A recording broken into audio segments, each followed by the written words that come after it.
Ladies and gentlemen, welcome back for another episode of Frag Tag Radio. I know I've been MIA for a number of months now, but been doing some renovations with the studio and changing up some things. But yeah, so here I am, Pradius.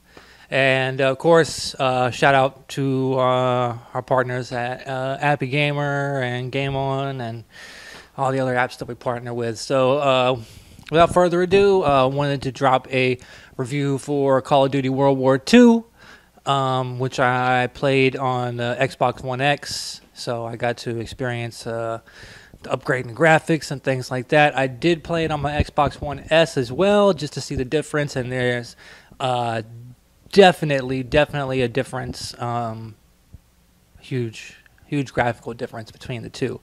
And I would say it's probably even better than what I saw because I have a 4K TV, but the 4K TV I have doesn't have HDR, so I didn't get to experience that part of it.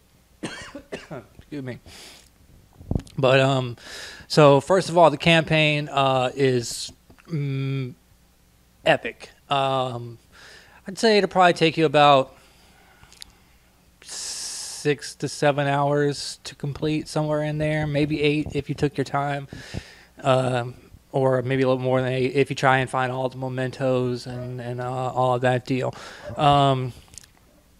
First things first is that the campaign is a little bit more difficult than the last few Call of Duties, mainly because regenerating health is gone, and they've brought back health packs, which you can find, littered around the environment, as well as your teammates will get them every once in a while, and you can have them toss them over to you.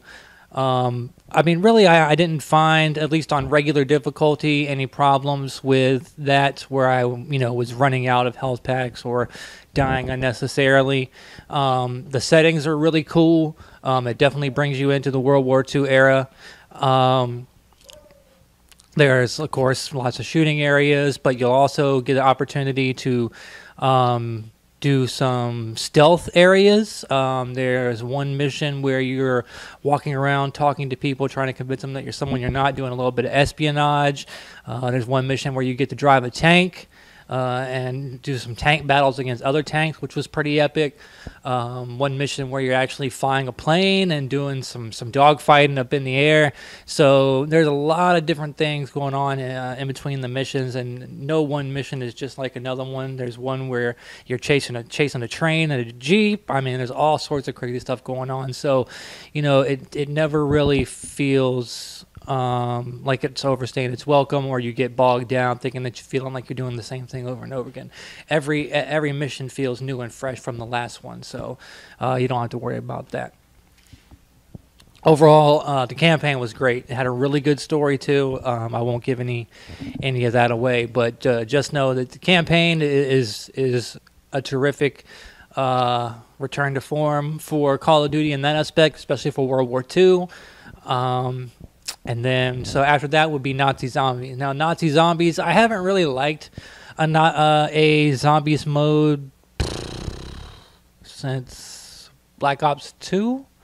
So it's been a while. Although I did like the extinction mode on Ghost, where you fought against the aliens. I really wish somebody would do another extinction mode with because that was a lot of fun. But yeah, so this is definitely the best zombie mode since Black Ops 2, and certainly the only really good Nazi zombie mode, in a long while. So there's all sorts of crazy weapons in there as usual, outside of the normal World War II guns.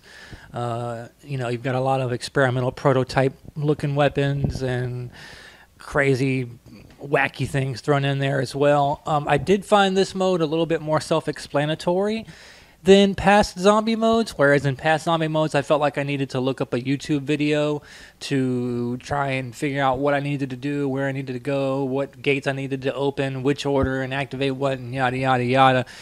This one you can pretty much just play and kind of figure it out as you go. I mean, obviously there is no pointer telling you exactly where to go and what to do next, so it's still a lot of exploration and figuring things out on your own. and I'm sure you probably could do better or go through it faster if you were to look up a YouTube video on it. But I found it less mentally stressing than previous zombie outings, and so which is good because it lets you concentrate more on the shooting and the zombie killing and the fun rather than the mental stress of trying to figure out what the hell you're supposed to do next and all that sort of bull crap, which kind of drove me away from zombies modes in the past. Now I know there are people who are hardcore about that stuff who want zombie modes like that where you have to spend who knows how fucking long trying to figure shit out.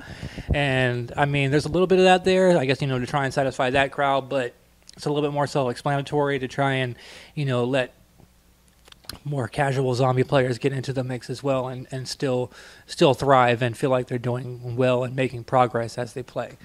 So, I thought that was really great. The cast of characters is meh. I mean, they do have Ving Rhames in there, which was kind of cool. And then there's another dude and like two chicks. So I don't know. It's all right. It's not as great as past casts that they've put together for zombies in the past, but I mean, still a good cast overall, I would say. The level design for zombies is really, really great. I liked it a lot more than the last couple of zombie outings, like in Advanced Warfare and Infinite Warfare and those type of deals. And with that would bring us to multiplayer. Now, multiplayer is standard classic Call of Duty, boots on the ground multiplayer. There's no wall running, no jetpack jumping, which I'm sure a lot of people are going to be happy about. But then a lot of people are going to say, well, I mean, there's no innovation there. There's nothing new. It's just another Call of Duty, which in a way it kind of is. But there are a couple things, well, really only one big new thing there. So obviously it's all the standard modes: capture the flag, search and destroy, team deathmatch, kill confirmed.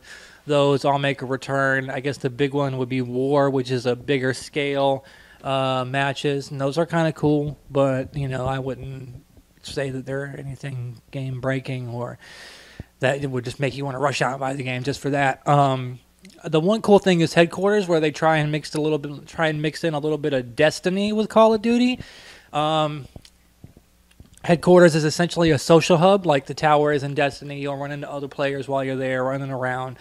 And there's, AI people there that you can talk to, just like in the tower in Destiny, NPCs that you can go around and one is for picking up bounties, which is just like, the robot guy from Destiny 1, where you would go and pick up your daily, weekly bounties. It's the exact same thing here. You can get daily bounties and you can get weekly bounties. Completing the bounties will unlock these little silver coin things that you can use to buy things from the quartermaster, or sometimes it'll reward you with a supply drop, be either a common supply drop or a rare supply drop. And it's worth noting that Zombies has its own supply drop, so if you're playing Zombies, you'll get zombie supply drops separate from the multiplayer ones. Overall, I had a lot of fun. I felt like the game was really well balanced. I think the maps were designed really, really well. This is my favorite Call of Duty since either Black Ops 2 or Ghosts. I wasn't a big fan of the campaign in Ghosts, but I really did like the multiplayer, and I loved Extinction Mode. So this is, and a lot of people will probably disagree with me. I know a lot of people didn't like Ghosts. I thought it was the last decent Call of Duty, and certainly the only decent Call of Duty so far this generation. But the last Call of Duty I really, really liked was Black Ops 2, of course, on 360 last generation. So this is the first Call of Duty that I've really, really loved this generation, and I gotta say it was really well done. Sledgehammer Games did a really good job, and I'm interested to see where they go from here, where their next game, if they do another Call of Duty in the World War II era, or if they try and do like Battlefield, take it back to World War I, or what they do there. I'm also interested to see what the other Call of Duty studios do. Are they going to all try and do World War II games now, or are we going to be right back to future Call of Duty next year, or is they going to try and take it more modern day, not quite in the future, not quite in the past? What the hell are they going to do there to keep fans' attention? That's going to be something interesting to keep our eyes on, because you can only do World War II so many times before it starts getting stale again too. Because I mean, that's the whole reason people stopped doing World War II games, because they had been completely overdone, and people were getting tired of them, so they started doing the modern, and then modern started getting wearied out, so they went future, and now we're back to the past again with World War II. So it's just going to be a vicious cycle of class. Past, modern, future, past, modern, future. Eventually, I mean, people are just going to get tired of all three of them altogether. There's got to be somewhere else to go, something else that can be done with the Call of Duty franchise to keep it fresh. I don't know what that is. Maybe you guys have some ideas or whatever. But with that, I would say, if you're even a casual passing Call of Duty fan, World War II is a definite buy. If you haven't bought a single Call of Duty this generation yet, I would still say it's worth your attention, so you'll want to check that out. And I will give it probably 4 out of 5. 4 out of 5 frags. That's a score. Maybe 4.5. I don't know. But with that, I hope you guys enjoyed. It's been a good episode, and I will see y'all next time. Peace.